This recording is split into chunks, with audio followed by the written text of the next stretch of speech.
Urgent sir, Ameerpet వెళ్తాన్నారుగా. CD ఎక్కడ తీసుకొచ్చారేంటి సార్? రాఖీ పండుగ అనుకుంటా, మాట్లాడతారా? ఏంటి సార్ అలా ఉన్నారు? ఏమైంది సార్? మీకు కన్నీళ్ళు వస్తున్నాయి. మిమ్మల్ని ఇప్పుడు అలా చూడలా. ఏం జరిగింది సార్? ఏమీ జరగలేదు. ఏమీ జరగకపోతే వాడికి మన సీడీ ఇక్కడికి ఎలా వచ్చింది? నాకేదో కొడతాం సార్. మీరు కొత్తగా కనిపిస్తున్నారు. మీరు మారారు సార్, మీరు మారిపోయారు. నేనేం మారలేదు కత్తి, నేను అదే లుచ్చాగాన్ని. ప్రేమికుల మీద ఏ దయా లేని దయాగాన్ని నువ్వు నష్టపెట్టకు. ఆపై మీరు అబద్ధం చెప్తున్నారు సార్, మీరు మారిపోయారు. కాల్చి పారేస్తాను కత్తి గారు. మీకు ఒక లవర్ ఉందని ఆలోచిస్తున్నాను. కత్తి గారా? ఇన్నాళ్ల గౌరవం గుర్తొచ్చిందా సార్? ఇదే సార్ మార్పు అంటే. మీరు మారిపోయారు సార్, మీరు మారిపోయారండి. సార్, మీ అమ్మ కడుపులోంచి మీరు పుట్టడానికి ఎన్ని కష్టాలు పడ్డారో నాకు తెలియదు సార్, కానీ మీలోంచి మీరు పుట్టడానికి మాత్రం నానా సార్ నాకుతున్నారు.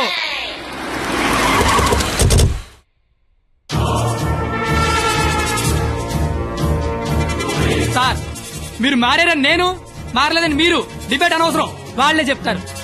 వాళ్ళు ఎక్కడి సీడీ తీసుకొని బయటికి వెళ్తే మీరే కరెక్ట్, వాళ్ళ బాడీలు మాత్రమే బయటికి వెళ్తే నేనే కరెక్ట్. అక్కడ కూర్చొని చూస్తా, ఇక్కడ కూర్చొని చూస్తా. ఏంట్రోయ్, అన్న ఫోన్ చేస్తే ఫోన్ లేపట్లేదంట. సీడీ అది. సీడీయా బాబు? సార్ పక్కన బెంచ్ మీద ఉంది, వచ్చి పట్టుకెళ్ళిపోండి. రై ఎల్రా, తీసుకురాబో.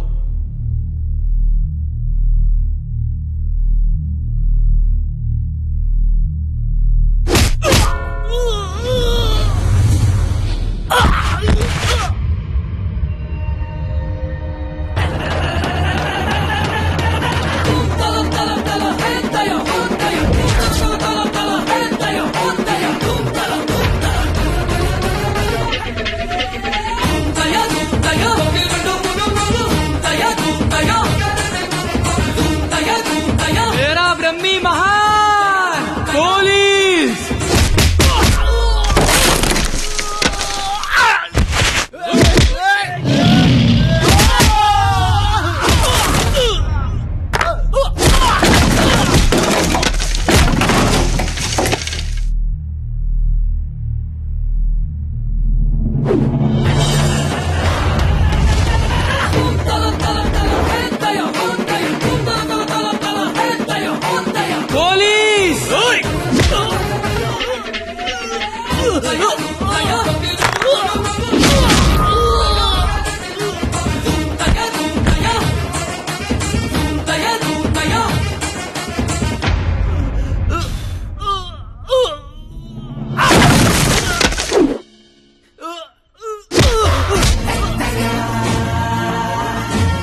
ఇలాగే సార్ నన్ను చూడాలనుకున్నారు, ఆపేశారే. కొట్టండి సార్, సెల్యూట్ కొట్టండి. వాడు ఈ రాఖీ పండగ మనిషిరా. నువ్వు రాఖీ పండగ అయితే నాకేంటి, జెండా పండగ అయితే నాకేంట్రా? అంటే ఈ రాఖీ పండగతో యుద్ధం చేస్తావా? ఇద్దరు కొట్టుకుంటే యుద్ధం, ఆ. అదే ఒకడు మేదడిపోతే ఆ. దండయాత్ర. ఇది దయాగాడి దండయాత్ర.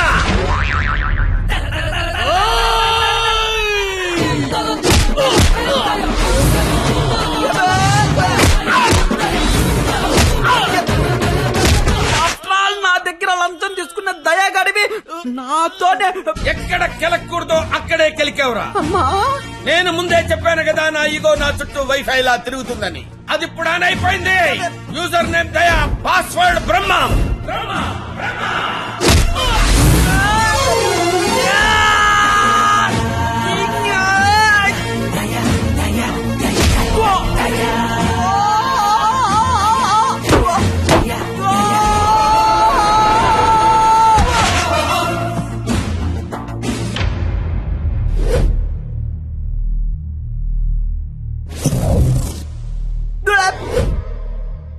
అమ్మాయిలు మోసం చేయటం అందం, అబ్బాయిలు మోసపోవటం ఆనవాయితీ. మధ్యలో నువ్వెవడరా ఆపటానికి పిల్ల కొతివి? మళ్ళీ లవ్వర్స్ జోలికొచ్చావంటే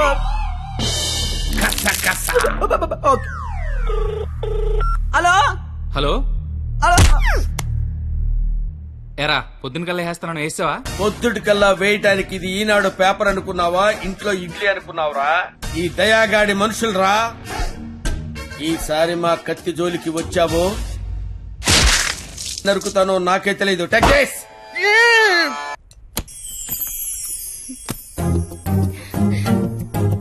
ఓయ్ నువ్వేంటి ఇక్కడ? అంటే సడన్ గా వచ్చావు కదా, ఇంట్లో మా అమ్మా నాన్న కూడా లేరు. నాకు ఇప్పుడు ఏం చేయాలి అర్థం కావట్లేదు. అయితే నన్ను లోపలికి రమ్మను. లోపల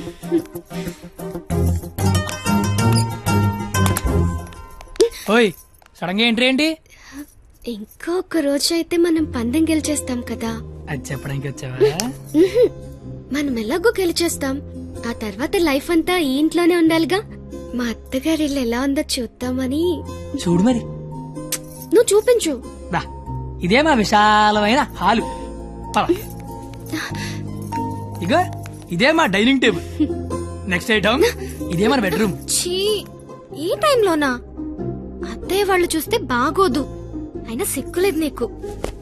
వచ్చిన బుజ్జతల్లోడమ్మా దై దై దై దై దై దై దై దై దై దై.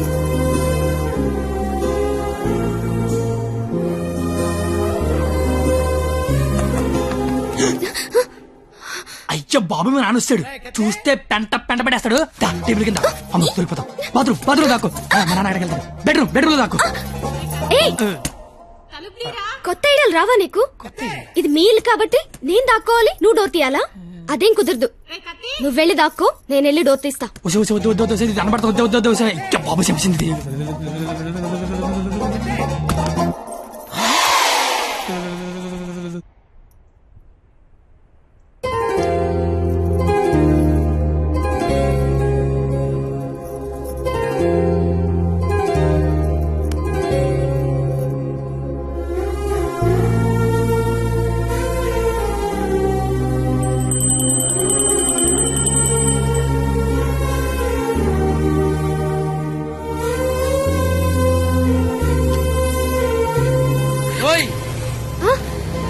త్వరగా వెళ్తానత్తయ్య. వెళ్తాను కాదు, వెళ్ళొస్తాను అనాలి. వెళ్ళొస్తాను. బాయ్. ఈ ఒక్కరోజు గడిచేస్తే మనం పందెం గెలిచేస్తాం. ఆల్రెడీ గెలిచేసినట్టేగా. ఇంకా మనం లైఫ్ లాంగ్ హ్యాపీగా.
డ్రైవర్ త్వరగా పోయిరా. 986 నీకేం కాదు, నేనున్నాగా.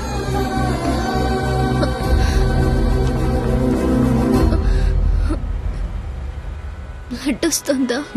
రక్తం రావడం తెలియట్లేదు, కానీ కన్నీళ్లు రావడం తెలుస్తోంది. కత్తి అని త్వరగా పోనిమ్మనరా. దేవుడు మళ్ళీ లైఫ్ అంటూ ఇస్తే త్వరగా కలిసే కత్తి. ఇలాగే యాక్సిడెంట్ అయిపోతే నువ్వేం మాట్లాడక, దండం పెడతానే. అత్తయ్య గారికి వెళ్ళొస్తానని చెప్పాను, మళ్ళీ వెళ్ళకపోతే ఫీల్ అవుతారేమో. సైలెంట్ గా ఉండవే ప్లీజ్. నాకు అసలు ఏం చేయాలి అర్థం కావట్లేదు. నేనేం చేయలేని రోజు ముద్దివ్వు, ఏదైనా చేసే ధైర్యం వస్తుందన్నావు. ధైర్యం కావాలా? ఏమొద్దు, నువ్వు మాట్లాడకు. ఓ నీ ధైర్యం నాకివ్వు.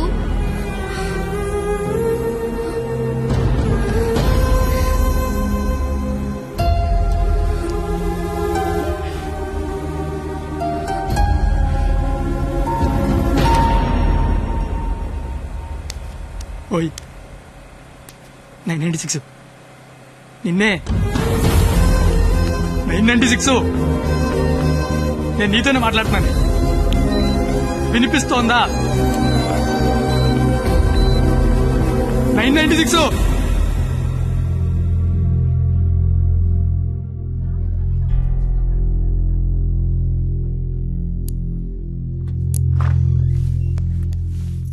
సార్, తను బానే ఉంది కదా? తనకి లెఫ్ట్ సైడ్ రిబ్స్ ఫ్రాక్చర్ అయ్యాయి. బ్రీతింగ్ తీసుకుంటున్నప్పుడు లంగ్స్ ఎక్స్పాండ్ అవడం కష్టంగా ఉంది.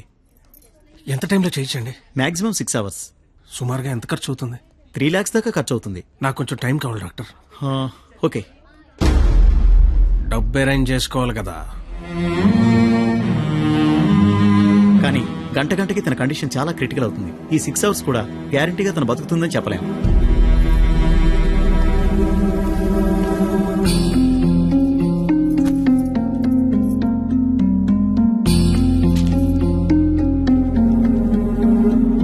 నువ్వు రాసిన అగ్రిమెంట్ కి, దాని ఆపరేషన్ కి 6 గంటల టైం ఉంది.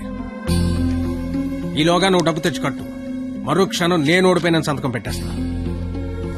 లేదా నేను ఓడిపోయిన నువ్వు సంతకం పెట్టు, మరో క్షణం నేను డబ్బు కట్టేస్తా. ఈ రెండిట్లో దేనికైనా నాకు ఒక్క క్షణం చాలు. నీకు 6 గంటలుంది. చూస్తా అది నా కూతురుగా బతుకుద్దో, లేదా నువ్వు అనుకుని ఆ ప్రేమ బతుకుద్దు. ఏంటండి ఇదంతా? కూతురు అక్కడ చావు బతుకుల మధ్య ఉంటే అది ఇప్పుడేంటి? ఏ రోజైతే ఇలాంటి క్వాలిటీ లేని అలగా యదవను ప్రేమించానని చెప్పిందో ఆ రోజే నా దృష్టిలో అది బతికుందనుకోవట్లేదు. నా కూతురుగా బతికించుకోవాలనుకుంటున్నాను.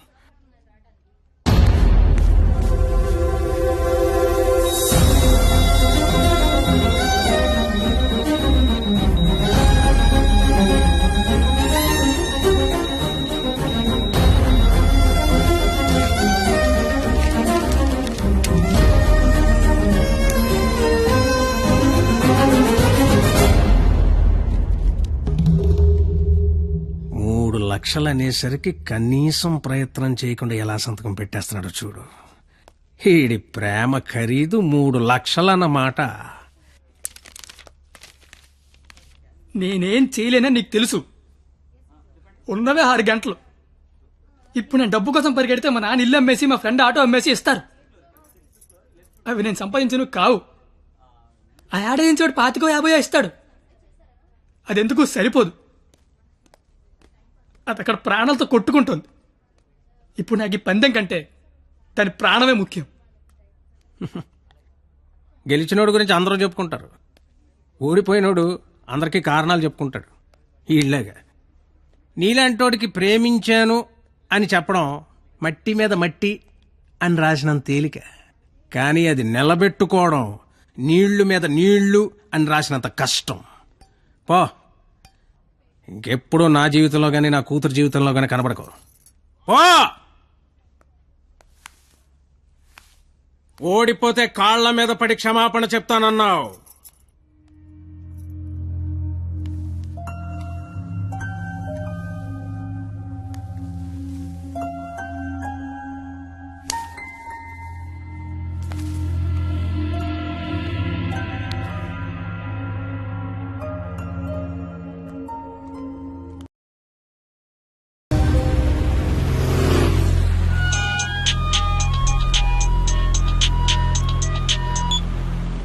హలో, నేను పరిణీత వాళ్ళ అమ్మని మాట్లాడుతున్నాను. ఆపరేషన్ అయిందా? Doctor operation చేయనంటున్నాడు.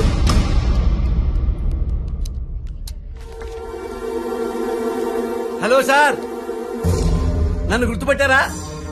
నేను సార్, మీ దయ వల్ల ఒక హాస్పిటల్ కి ఓనర్ని కాస్తా ఈ హాస్పిటల్లో డాక్టర్ గా జాబ్ చేస్తున్నా.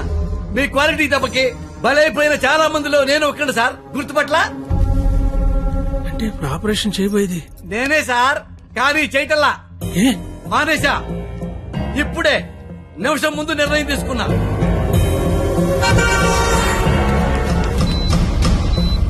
మీకు తెలుసుగా సార్, నేను పెద్ద మెంటల్ నాయల్ని. చేసే పనిలో క్వాలిటీ ఉంటల్లా. ఆపరేషన్ థియేటర్ లో పొట్టకోసి అందులో చేతులు పెట్టడం, మళ్ళీ వేరే పొట్టకోసి అవే చేతులే అందులో పెట్టడం, చీ చీ చీ చీ గెలిసిగా ఉంటుంది సార్. క్వాలిటీ ఉంటల్లా, అందుకే మానేశా. నువ్వు కాకపోతే వేరే హాస్పిటల్ షిఫ్ట్ చేస్తా. 100 మంది డాక్టర్లు ఉన్నారు సిటీలో. డాక్టర్, పేషెంట్ కండిషన్ చాలా సీరియస్ గా ఉంది. 5 నిమిషాల్లో ఆపరేషన్ స్టార్ట్ చేయకపోతే చాలా కష్టం. పర్వాలేదు సార్, వేరే హాస్పిటల్ కి షిఫ్ట్ చేస్తున్నారు. దారిలో ఎటు గ్యారెంటీగా చచ్చిపోయింది, అటుకుండా అటు ఇంటికి షిఫ్ట్ చేస్తారు. ఏయ్! నేను మెడికల్ కౌన్సిల్ లో సెక్రటరీని. నేను తలుచుకున్నానంటే నిన్ను డాక్టర్ గా నా సర్టిఫికేట్ క్యాన్సిల్ చేస్తారు. మెడికల్ షాప్ పెట్టుకుంటా, లైసెన్స్ రద్దు చేస్తావు. వడ్డీ వ్యాపారం పెట్టుకుంటా, దాన్ని నాశనం చేస్తావు. లెదర్ బిజినెస్ పెట్టుకుంటా, ఏం చేస్తావు?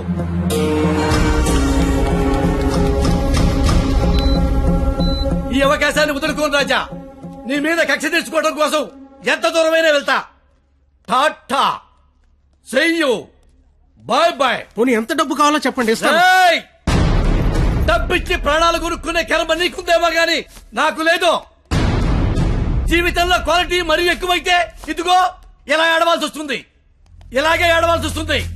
మిస్టర్, దేవుడికి డాక్టర్ కి కోపం తెప్పించకూడదు. దేవుడు కోపం వస్తే డాక్టర్ దగ్గర పంపిస్తాడు. డాక్టర్ కోపం వస్తే దేవుడి దగ్గర పంపిస్తాడు. మరో 5 నిమిషాల్లో నువ్వు ఏడవబోయే ఏడుపు వింటానికి అదిగో నా రూమ్ లో వెయిట్ చేస్తుంటా.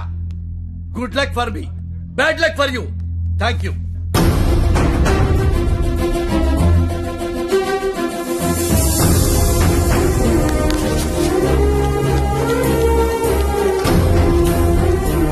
ఇప్పుడు ఆపరేషన్ ఆఫీసర్ కదా, దాని గురించి మాట్లాడాలి. నాకే సంబంధం. మీకే సంబంధం. 2 నిమిషాలు నాతో మాట్లాడితే 3 నిమిషం పరిగెత్తుకెళ్ళి ఆపరేషన్ చేస్తారు. నేనెందుకు చేస్తాను రాజా? నో, ఆపరేషన్ నేనే చేస్తా. అమ్మా, ఈ అవకాశాన్ని నేను వదులుకోను. సార్, సారీ సార్, ఈ విషయం తెలియక నేను ఆపరేషన్ చేయనని చెప్పాను సార్. ఏ విషయం? అంత బాబు చెప్పాడులే సార్ నాకు. ఏం చెప్పాడు? ఊరుకోండి సార్. సిస్టర్, ఇదిగో నా ATM కార్డు తీసుకొని డబ్బులు రాజాయి. కింద బిల్లు మొత్తం కట్టాయి. ఇంజక్షన్ ఖర్చు కూడా వీళ్ళు ఇవ్వడానికి వీల్లేదు. వెళ్ళు. Okay sir. బాబు బయలుదేరమంటావా? చచ్చిపోయే వెళ్ళండి సార్. ఏం కాదు నాన్న, షేక్ హ్యాండ్ ఇవ్వు నాన్న. అవయవదానం చేశారా సరే, పాపను బతికించుకుంటాను. పాపే నా ప్రాణం. రే, నువ్వేంట్రా అక్కడ? ఏం చెప్పావు వాడికి? ఆపరేషన్ చేయను అన్నాడు కదా, ఇప్పుడు చేస్తానంటున్నాడు. ఏం చెప్పావు వాడికి? అసలు నీ ప్రాబ్లం ఏంటి చెప్పు. నీ ప్రాబ్లం ఏంటి? నువ్వు చేయలేకపోయావు, నేను చేస్తానా కదా. ఇప్పుడు ఆపరేషన్ చేయడం ఇంపార్టెంట్, ఎందుకు చేస్తాడు ఇంపార్టెంటా? నిజంగా నాకు అర్థం కావట్లేదు. నీ ప్రాబ్లం ఏంటి చెప్పు. నీకు నేను నచ్చలేదు. నువ్వు నన్ను చేసుకోవాలనుకుంటే నేను నీకు నచ్చాలి. నీ కూతురు నన్ను చేసుకోవాలనుకుంటే నీకు నచ్చాల్సిన అవసరం లేదు. సరే, ఒక ఆడపిల్ల తండ్రిగా నేను నీకు నచ్చలేదు. ఎందుకంటే నువ్వు చూసినోడికి చదువు ఉంది, ఉద్యోగం ఉంది. నాకు చదువు లేదు, ఉద్యోగం లేదు. కానీ నీ కూతురు కాడంటే ఇష్టం లేదు. నీకు ఇష్టం లేదు, నేను ఒక 4 రోజులు మీ ఇంట్లో ఉంటేనే భరించలేకపోయావు. నీ కూతురు దానికి ఇష్టం లేని వాడితో జీవితాంతం ఒకే ఇంట్లో ఉండాలి, ఒకే మంచం మీద పడుకోవాలి, కాపురం చేయాలి. అర్థమవుతుందా నీకు? నాకు విషయం చెప్పు. నీలా నీ ఫ్యామిలీని 4 రోజులు పోషించమన్నావు. చివరిలో యాక్సిడెంట్ అయ్యింది, ఆపరేషన్ చేయించాలి, చేయించలేకపోయినా ఓడిపోయిన సంతకం పెట్టమన్నావు, పెట్టేశా. నీ కూతురు నీకిచ్చా. నువ్వేం చేసావు? ఆపరేషన్ చేయించగలిగావా? నువ్వు చేసింది అంటే నేను చేయలేకపోయిందేంటి? ఇప్పుడు ఇద్దరం గెలిచినట్ట, ఇద్దరం ఓడిపోయినట్ట? తనకు మన ఇద్దరం కావాలి. నువ్వు ఉన్నావన్న ధైర్యం కావాలి, నేను ఇచ్చే ఆనందము కావాలి. తను ఎగరాలనుకుంటోంది, ఎగరడానికి రెక్కల్లా నేనున్నాను. కానీ ఎగిరి ఎగిరి అలిసిపోతే వాలడానికి కాళ్ళలా నువ్వు ఉన్నావన్న ధైర్యం కావాలి. అసలు నీతో పాటు మా నాన్న కూడా కావాలి. నన్ను ఉండకపోతే దాన్ని పెళ్లి చేసుకోవడానికి 3 లేసిన చెప్పి పట్టదు నాకు. నిన్ను కాదు లేచాక దాన్ని అనాలి. చెయ్యి, ఇదంతా నీకు ఎంత చెప్పినా అర్థం కాదని తెలుసుకోవడం చెప్తున్నా. నాకైతే అర్థం కావట్లేదు. చెయ్యి, ఎంత వస్తువు తెస్తే. రాజా, కంగ్రాచులేషన్స్, ఆపరేషన్ బాగా జరిగింది. అమ్మాయి safe. Best of luck. Medical officer గారు, మీరు మీ భార్య లోపలికి వెళ్ళి చూడొచ్చండి.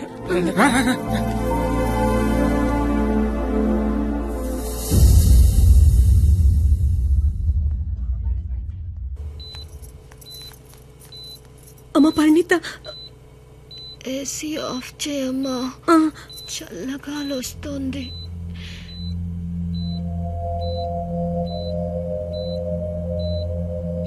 నిన్నొకటి అడగాలి నాన్న.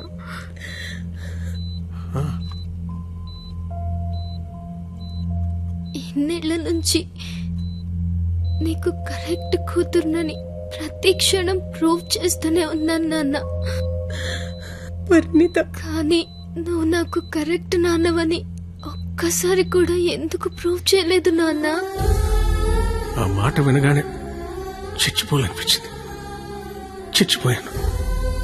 నా కూతురికి ఇష్టం లేని తండ్రిగా.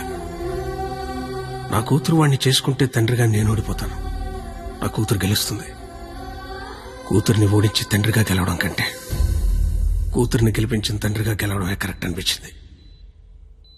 గెలిచాను.